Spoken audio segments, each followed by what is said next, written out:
माथा टेकते, एक चादर मिनट बोले चढ़ाते दीजिए, हैं। आप लोगों की इसमें आप बड़ी गए जिम्मेदारी है कभी रूबिका जी। आप गए रूबिका जी कभी इसको किसी रोकने मंदिर में में? आपकी बड़ी जिम्मेदारी है। किसी का एहतराम करते ही सही गए हैं कभी किसी मंदिर में? अरे मेरे दोस्त है मैडम, मैं उनके पास घर में जाके खाना खाता हूँ, लोग अरे मेरे घर पास में आके जाके खाना तो खाते हैं। इस यही तरीके के चाहिए। डिबेट्स नहीं चाहिए, इस खाने तरीके। से अरे मतलब कोई नहीं मस्जिद होता में आता है कोई नहीं सर, नहीं मैडम, कोई मंदिर मस्जिद में आके हमारे साथ नमाज पढ़ता है, अगर आना भी चाह रहे हैं तो हम उसको रोकते हैं। भाई आपका मजहब अलग है, आप मोहब्बत कर रहे हैं हमारे से, बहुत अच्छी बात है। सैयद रिजवान साहब आखिरी 30 सेकंड, आप खाइए खाना हमारे साथ, मगर मंदिर राशिद साहब कह रहे हैं जहां बीजेपी की सरकार वहां पर हो रहे हैं ये सारे के सारे खेल। आखिरी 30 सेकंड सर। बराबर पूरे बीजेपी के जहाँ सरकार आए ओके सर, वही सवाल पूछिए। सिर्फ जानबूझ के हो रही है। सनातन धर्म सिर्फ मोहब्बत का धर्म है। आप वहाँ पे नफरत देखिए रूबिका हाँ ठीक है, हो गया। रूबिका, जो ये सवाल उठाया जा रहा है कि सर्वे का आदेश लोअर कोर्ट ने इतनी जल्दी कैसे दिया, तो मैं उन सवाल उठाने वालों को ये बता दूं कि इस देश में रात के 2 बजे और 3:15 बजे सुप्रीम कोर्ट भी कुछ लोगों के लिए खुला था। पहली चीज, अरे चुप रहो यार, पहली चीज। दूसरी गड़बड़ कर देते हैं, चुप रहे, अरे चुप रहो यार। सैयद साहब मेरे पास, सुनिए, आप दोनों को बता दूं, मेरे पास वक्त की कमी है, ये मैं चाहती थी इस डिबेट को थोड़ा लंबा खींचा जाए। बात तो उनको देना चाहिए जिनको सर्वे से डर लगता है रूबिका जी। और मैं तो देखिए बहुत सारी चीजें पढ़ रहा हूँ और संबल के बारे में बहुत सारी जानकारी एकत्र कर रहा हूँ।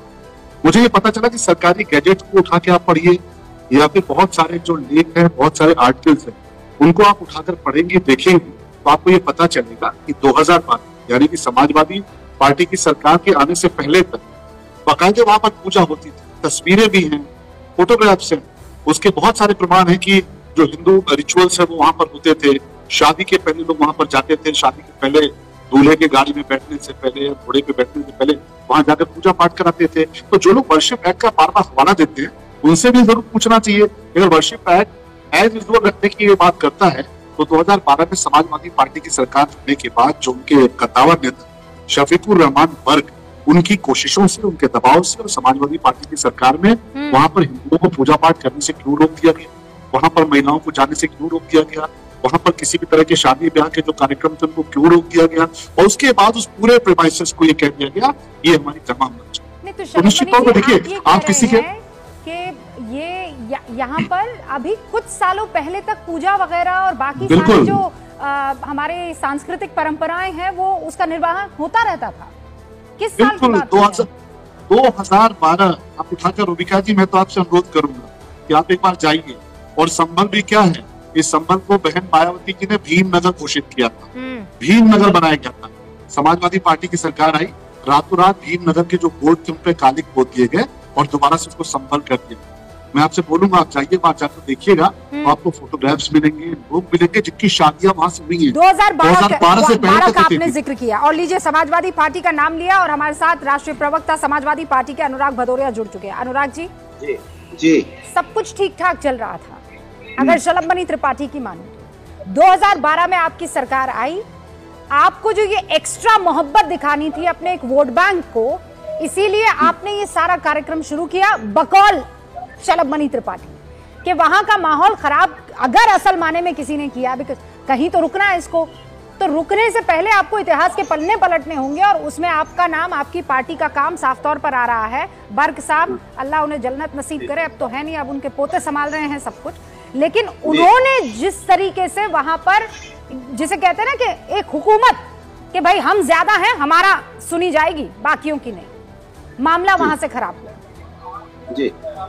देखिए, कमाल की बात यह है, अब तो भारतीय जनता पार्टी की जो सरकार है या भारतीय जनता पार्टी के लोग समाज के अंदर में जाने जाते हैं नफरत की राजनीति के लिए। इनको नफरत के अलावा दूसरा कुछ तो करना नहीं है, इनको नफरत का विकास करना आता है, समाज का विकास करना नहीं आता है। ना ये समाज का विकास कर सकते हैं, ना ये देश का विकास कर सकते हैं, ना उत्तर प्रदेश का विकास कर सकते हैं। हाँ, ये इतना जरूर है, नफरत के नाम की, इनके विकास के नाम पे रिकॉर्ड तोड़ देंगे। भाई आपको हम नहीं, माननीय सर्वोच्च न्यायालय ने उत्तर प्रदेश की पुलिस प्रशासन पे भी सवाल उठाया है कि आप सरकार के, जो सरकार का आनंद ले रही है पुलिस, जिस तरह से पुलिस यहाँ पे अन्याय कर रही है, ये सर्वोच्च न्यायालय ने भी बोला। और जिस तरह के फैसले हुए हैं सर्वोच्च न्यायालय ने उस पे भी कहा है कि निचली अदालतें इस तरह के फैसले करने से बचें, इंटरफेयर करने से बचें, ये सर्वोच्च न्यायालय कह रहा था। तो सर्वोच्च न्यायालय ने आपकी बुलडोजर नीति पे भी सवाल उठाया था। सर्वोच्च न्यायालय जिस तरह की पुलिस सिस्टम पे भी सवाल उठा रहा है, तो वो जो हम कह रहे थे वही तो सर्वोच्च न्यायालय कह रहा था कि अगर आपने समय रहते हुए संभल में अगर वहां पे पुलिस सिस्टम मजबूत किया होता, प्रशासन को मजबूत किया होता, ड्रोन से आपने सारे सिस्टम को चेक के सैनिटाइज किया होता, बैरिकेटिंग लगाए होते और लेकिन आपको सुनिए ना, ये मैं यहाँ पर मैं इस बहस को बहुत सोच समझकर यहाँ पर जनता के सामने रखूं। जी। संभल की बात नहीं है, ये मामला आप देखिए अजमेर भी पहुंच चुका है और धीरे धीरे बहुत से ऐसी जगह है जहां पर हिंदू भाई बहन चाहेंगे कि हमारी जो जड़ें हैं अगर उसको तोड़कर किसी ने उसके ऊपर काबिज होकर अपनी हुकूमत जमाने की कोशिश की है तो हमें उसका पता चले। ठीक है, ये होने वाला है बोल लूं, और होता हुआ दिख रहा है। एक सेकंड अनुराग जी, मैं सिर्फ संभल तक नहीं रुकी हूं ना, आपने मेरे सवाल को बहुत आराम से, इत्मीनान से और चालाकी से घुमा दिया। मैंने आपसे कहा, अरे मैं बोलने दूंगी भाई, मैंने आपको बीच में नहीं रोका और ना टोका। मेरा सवाल सुनिए। रोक ही दिया आपने बीच में? नहीं, मेरा सवाल सुनिए। आपका सवाल सुन लिया था, मैं आ रहा था। क्या मेरा सवाल है बताइए मुझे। 2012 से पहले जब वहां पर सब कुछ ठीक ठाक चल रहा था तो फिर कहां से ये सारी की सारी रवायतें बदल दी आपने? इसका जवाब दीजिए, फिर मैं आगे बढ़ना। मैं आपको सीधी सी बात बता रहा हूँ, कहीं कुछ नहीं हो रहा था। भारतीय जनता पार्टी को सिर्फ और सिर्फ जनता को असली मुद्दों से ध्यान भटकाना है। नफरत की राजनीति को जोर मारने वाला काम करने वाले लोग हैं। आप बताइए, क्या हमने कहा था कि वहाँ कासगंज में जिस तरह की हिंसा हुई, क्या जिस तरह आपने बहराइच में देखा, क्या हमने नहीं कहा बहराइच में इनको पुलिस को सैनिटाइज करना चाहिए था? आज हमारे बीच में रामगोपाल मिश्रा जी होते, अगर पुलिस सिस्टम मजबूत होता तो पुलिस वहां चौकन्नी होती, तो पुलिस उसको चढ़ने से रोकती, उस घर पे भी चढ़ती और उसको बचाती। लेकिन ऐसा नहीं हुआ ना, ऐसा ये करते नहीं है क्योंकि इनको करना नहीं है। अगर ये करें, अगर अपनी पुलिस सिस्टम को मजबूत रखे तो इस सब की घटना हो ही ना पाए। देखिए, हिंदुस्तान में सभी जात धर्म के लोग रहते हैं और ये हमारी जिम्मेदारी बनती है हर सरकार की कि अनेकता में एकता बनी रहे। अनेकता में जो एकता है उसको कोई आंच ना आए, किसी प्रकार की उसको ठेस ना पहुंचे। ये जिम्मेदारी तो सरकार की होती है ना, सरकार इस जिम्मेदारी को निभाए। क्या सरकार को अनेकता में एकता विश्वास नहीं है? क्या सरकार संविधान पे विश्वास नहीं करती है? क्या लोकतंत्र विश्वास नहीं करती है? लोकतंत्र में तो ये होता है ना, विपक्ष का नेता अगर कोई बात कह रहा है तो सत्ता पक्ष को मानना चाहिए। सत्ता को जिसने चुना है, विपक्ष को भी उसी जनता ने चुना है। अगर विपक्ष को, मेरे बोलने दीजिए, आप फिर टोकने लगे। अरे कितना बोलेंगे भाई, मैं आपके यहाँ पर, मैं आपका यहाँ पर वो सुनने थोड़ी आई हूँ, रैली में थोड़ी आप, और मैं आपका वोटर थोड़ी हूँ कि आप बोलते चले जाएंगे और मैं सुनती चली जाऊंगी। एक्सक्यूज मी, मैंने आपको बोला नहीं, आपने सलाम कितनी 90 सेकंड उन्होंने बोला, 1.5 मिनट से बोले चले जा रहे हैं और मुझे बोलने नहीं दे रही, मुझे बोलने नहीं दे रही। अरे ये विक्टिम कार्ड अंदर रखिए पीछे वाली जेब में, मुझे मत बताइए। मैं बहुत जस्ट हूँ, बोलने नहीं दे रही, क्या बोलने नहीं दे रही? बोले चले जा रहे हैं। आप चाहते हैं कि पूरा आधे घंटे का प्रोग्राम जो एक्सक्लूसिव कर लूं मैं समाजवादी पार्टी के राष्ट्रीय प्रवक्ता अनुराग भदौरिया के लिए। समाजवादी पार्टी राष्ट्र की बात करती है तो आपको दिक्कत होने लगती है। अरे राष्ट्र की बात करती है, मैं तो आपसे पूछने वाली थी कि अगर आपको ये लगता है कि सरकारों के नाक तले अगर इस तरीके की हिंसा हो जाती है तो सरकार को चुल्लू भर पानी में डूब मरना चाहिए, तो मुजफ्फरनगर दंगों के लिए ये दूं मैं एक गिलास पानी आपको, करेंगे हथेली अपनी आगे, करेंगे अपने हाथों को आगे, मैं दूं ये पानी।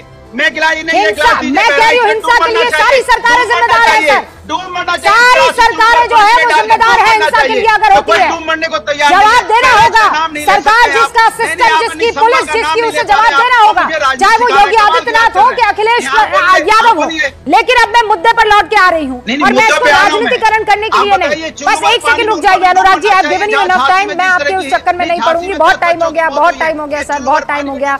मैं वापस अपने आप को शांत करते हुए एक बहुत अहम सवाल पूछना चाहती हूँ।